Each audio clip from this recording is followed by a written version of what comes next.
Assalamualaikum warahmatullahi wabarakatuh. Perkenalkan, nama saya Raihan Sabda Nur Rahmat dari kelompok 6. Jadi hari ini saya akan mempresentasikan biodata dari Mufasir yang telah kami kaji pada artikel jurnal sebelumnya. Jadi untuk anggota kelompok 6 sendiri, terdapat beberapa anggota. Pertama ada Muhammad Akbar Nugraha, NIM-nya sudah ada. Juga ada PG Ziad Ahmad dan saya sendiri Raihan Sabdan Rahmat. Jadi di kesempatan kali ini saya akan menjadi perwakilan untuk menjelaskan biodata Mufasir yang telah kami kaji. Nah, oke, jadi Mufasir yang telah kami kaji adalah Kiai Haji Ahmad Sanusi. Jadi seperti inilah kira-kira bagaimana rupa dari Kiai Haji Ahmad Sanusi sendiri. Untuk biodata, nah biodatanya pertama, beliau sendiri lahir di Sukabumi pada tanggal 18 September pada tahun 1888.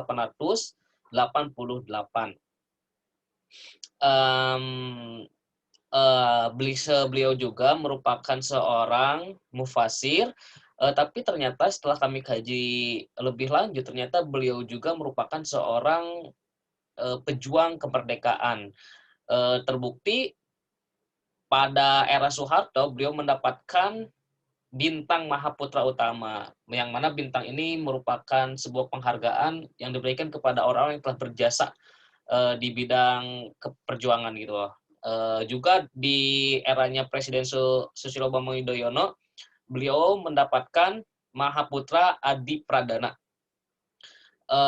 Track record beliau yang telah kami kaji, ternyata di bidang kemerdekaan beliau itu banyak sekali menyumbangkan kinerjanya kepada Indonesia.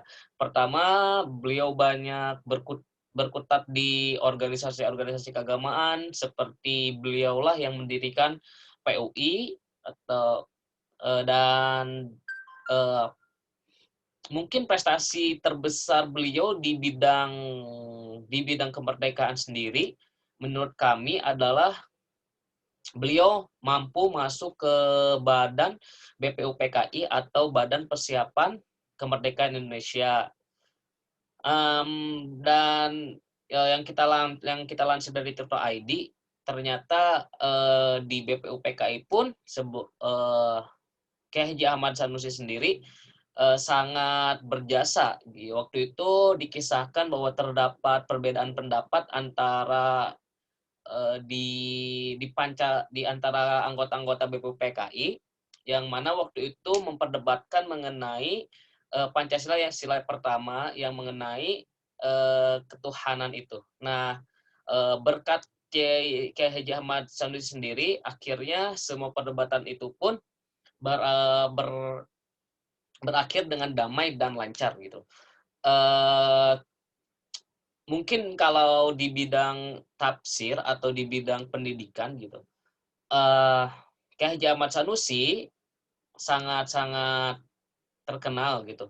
Salah satu contoh penafsirannya itu ada tafsir Malja at-Thalibin sama tafsir Raudat al-Irfan gitu. Mungkin masih banyak lagi penafsiran beliau, sekitar 540-an gitu loh. Dan dari sumber yang kami dapat, kebanyakan karyanya itu sekarang ada di Universitas Leiden di Belanda. Sebagai informasi, tafsir Malja at-Thalibin berisi mengenai kritikan beliau terhadap ulama kauman pada waktu itu. Jadi ulama kauman itu adalah ulama yang memihak kepada Belanda atau tangan kanan Belanda. Jadi tafsir ini pun sangat mempresentasikan bahwa Kiai Haji Ahmad Sanusi sendiri adalah memang benar-benar mufasir sekaligus pejuang kemerdekaan gitu. Dan yang kedua ada tafsir Raudatul Al-Irfan, yang merupakan kitab tafsir ini adalah yang kami kaji, berisi mengenai kitab tafsir Al-Quran berbahasa Sunda yang menggunakan metode ijmali atau global. Sistematika penulisannya mirip-mirip seperti tafsir Jalalain yang memang sudah terkenal di Indonesia. Oke, lanjut. Nah, yang salah satu contoh penafsiran yang kami kaji ada di surat Luqman ayat 23 sampai 24 mengenai etika kepada orang tua. Wa qada rabbuka alla ta'budu illa iyyahu wa bil walidaini ihsana. Imma yablughanna 'indakal kibara ahaduhuma aw kilahuma fala taqul lahumā uffin wa la tanharhumā wa qul lahumā qawlan karīmā wahfidz lahumā janāha dzulli minar rahmati wa qur rabbirhamhumā kama rabbayani shaghīra. Jadi di dalam tafsir ini, di dalam ayat ini menjelaskan etika-etika mengenai mengenai etika anak kepada orang tua. Nah, dari pada kitab Radatul Irfan, Kyai Haji Ahmad Sanusi sendiri mengartikan jeung enggeus marentah kalawan pasti pangeran maneh kana ulah ibadah maneh kabeh angin ngungkul ka Allah jeung ka indung bapa kudu nyieun hade anu sampurna. Lamun nepi aya di maneh kana pikun salah sahijina indung bapa atawa dua-duanana maka ulah ngomong maneh ka indung bapa kalawan kecap anu mantap pika nyerieun jeung ulah nyegah nyaram ka indung bapa jeung kudu ngomong maneh ka indung bapa kalawan omongan anu mulya. Ayat 24-nya jeung kudu ngarendahkeun maneh ka indung bapa kana anggahota handap asoran maneh ka indung bapa tina banget mikanya. Jeung kudu ngaduakeun maneh ngaduakeun maneh pangeran abdi sadaya muga maparin rahmat Gusti ka indung bapa abdi cara saperti parantos urus duanana ka abdi dina waktu leutik keneh.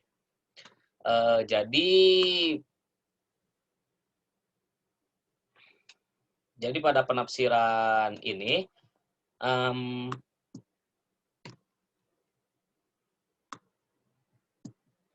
pada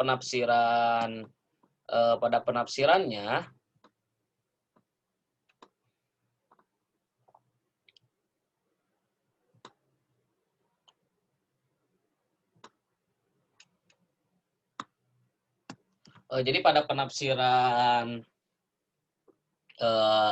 ayat Luqman ini ya, ada etika yang ada adalah pertama maka ulah ngomong maneh ka indung bapa kalawan kecap anu matak pika nyerieun. Nah, pertama ada etika dalam hal berbicara. Yang kedua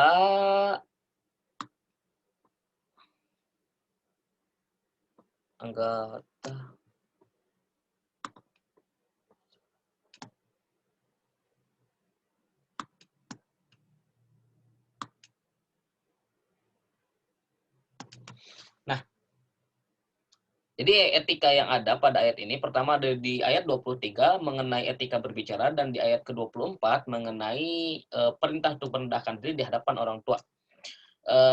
Di terjemahan dalam menganalisis tafsir ini kami memakai analisis terjemah.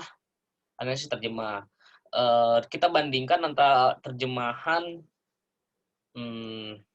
Kemenag dan terjemahan Kyai Haji Ahmad Sanusi, maka akan terasa sekali perbedaannya. Pertama, jika di terjemahan Kemenag kata maka ulah ngomong maneh ka indung bapa kalawan kecap anu matak pika nyerieun, atau dalam bahasa Sundanya janganlah kalian berbicara kepada orang tua dengan kata-kata yang berpotensi menimbulkan rasa sakit hati gitu. Itu diterjemahkan di terjemah Kemendag itu sebagai janganlah kalian berkata gitu. Nah, kalau kita bandingkan dengan kita tafsiran Kyai Haji Ahmad Sanusi, Kyai Haji Ahmad Sanusi ini memakai terjemahan tafsiriyah gitu.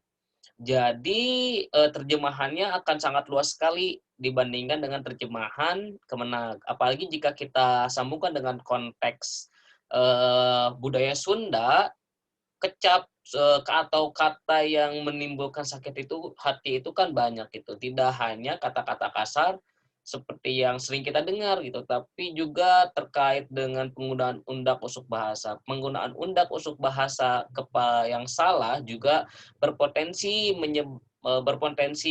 menyakiti hati orang tua. Yang kedua ada di ayat 24 mengenai perintah untuk merendahkan. Nah, perintah untuk merendahkan ini juga Kiai Haji Ahmad Sanusi memakai terjemah tafsiriyah gitu. Jadi di kata-kata yang dipakai di Kiai Haji Ahmad Sanusi adalah ngarendahkeun maneh karena kaindung bapa kana anggota handap asoran gitu. Jadi ini juga terkait dengan budaya Sunda gitu, linguistiknya dan juga beberapa eh, konsep handap asoran di budaya Sunda juga masih berhubungan dengan penggunaan undak usuk bahasa, dalam artian berarti dalam bahasa Sunda handap asoran dan jangan berkata dengan perkataan yang menyakiti hati itu saling berketerkaitan gitu loh. Bagaimana kita akan handap asor jika kita memakai undak usuk bahasa? Sepertinya intinya seperti itu. Oke, mungkin eh,